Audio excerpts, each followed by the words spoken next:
Hello, good people. Welcome to video number one of this first part of Unit 5. Unit 5 is going to take us through the analysis of functions using derivatives. So we'll be able to analyze functions that we can see and sometimes functions that we can't see and describe them in terms of their behavior, whether they're increasing or whether they're decreasing or whether they're concave up or whether they're concave down, and how we can use those qualities, I guess, or descriptors of the graph to help us find some extreme values known as relative maximums and relative minimums. But 5.1 introduces us to an idea that is fairly straightforward.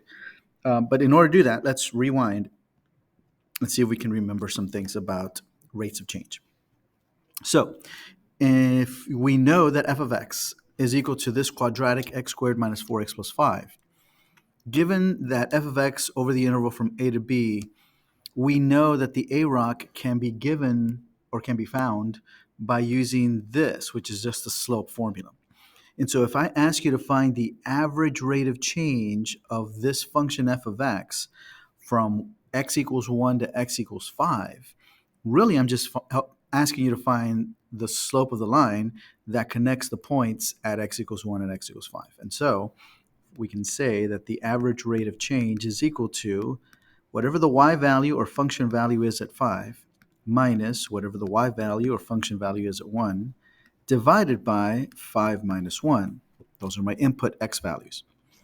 So using my handy-dandy formula here, we know, or we can calculate, that f of 5 is 5 squared minus 4 times 5 plus 5, which I believe that's going to give us 10. 25 minus 20 is 5, plus 5 is 10. And then we can calculate f of 1. Well, f of 1 would be 1 squared minus 4 times 1 plus 5. And I believe that's going to be 2. Let's see, 1 minus 4, that would be negative 3, plus 5, that is 2. So therefore, f of 5 is 10 minus f of 1 is 2 over 4, and I believe that's going to give us a final answer of 2. So my average rate of change for this function on the interval of x values between 1 and 5 is 2. That means that the graph is changing on average by 2 steps up every step over that I go, on average. However, we then studied the instantaneous rate of change. The instantaneous rate of change is the derivative of the function at the particular instant or x value that we're looking for. So they're asking us, can we find the instantaneous rate of change of f of x? And not f of x at a specific point, but I guess at a general point.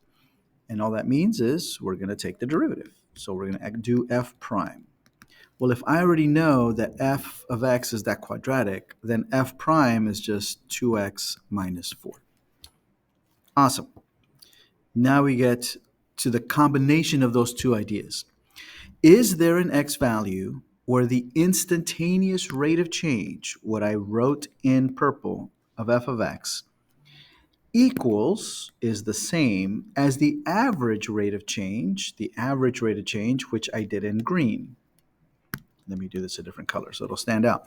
So is there an x value where the derivative, the instantaneous rate of change, equals the average rate of change? Well, I can take my purple formula, that's the instantaneous rate of change, and set it equal to the average rate of change, which I found, and then I can move stuff around and figure it out, right? Algebraically, I can find this x value by doing a little bit of algebra. So I add 4 on both sides. So that's going to give me 2x equals 6, divide both sides by 2, x equals 3, and I found an x value where the instantaneous rate of change is the same as the average rate of change. And here's the picture of what we're looking at. Our function is a quadratic, so it's a parabola graph. We found the y value at 1 was 2. We found the y value at 5 is 10. And we connect these 2 points so that we can find the slope of the secant line. That's the slope that we found in order to find the average rate of change. But the question is there a point where the derivative is the same value as the average rate of change? So what I'm really asking is is there a point where I can plot the point and draw the tangent line, and the slope of the tangent line, which is the derivative, is the same as the slope of the secant line, which is the average rate of change? And there is, and we predicted that it's going to be a 3 when we draw the tangent line. I can see that they're parallel. They're parallel. They're parallel because they have the same slope. And therefore, the instantaneous rate of change in red at x equals 3 is the same as the average rate of change in blue on the interval between 1 and 5. So we're able to find a value where the average rate of change, again, let me do that in green because that was the color I used, is equal to the instantaneous rate of change. And so then we can wonder, is there always going to be a place where the derivative equals the average rate of change? And this is what the mean value theorem is going to help us establish. So the mean value theorem is what we call an existential theorem or an existence theorem. And what that means is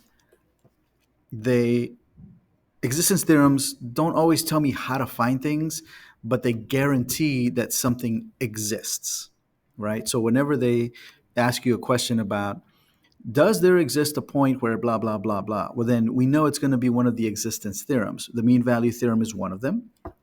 The intermediate value theorem is another that we've studied so far. So we've studied the intermediate value theorem, and now in this section, we're going to study the mean value theorem. This type of theorem is important in math because they guarantee that a value exists. No questions asked. If the conditions are met, then I know something exists. And that's a nice, I guess, certainty to have. So when you come back in video number 2, we'll start looking at some graphs and kind of doing the idea that we were looking at here. So the mean value theorem, again, is connecting both ideas that we were working on in Unit 2, which is the slope of the secant line, Remember, a secant line is a line that connects 2 points on the graph. So this is the slope of the secant line with the slope of the tangent line, if we're given the function graph. And we'll see that in Unit 2.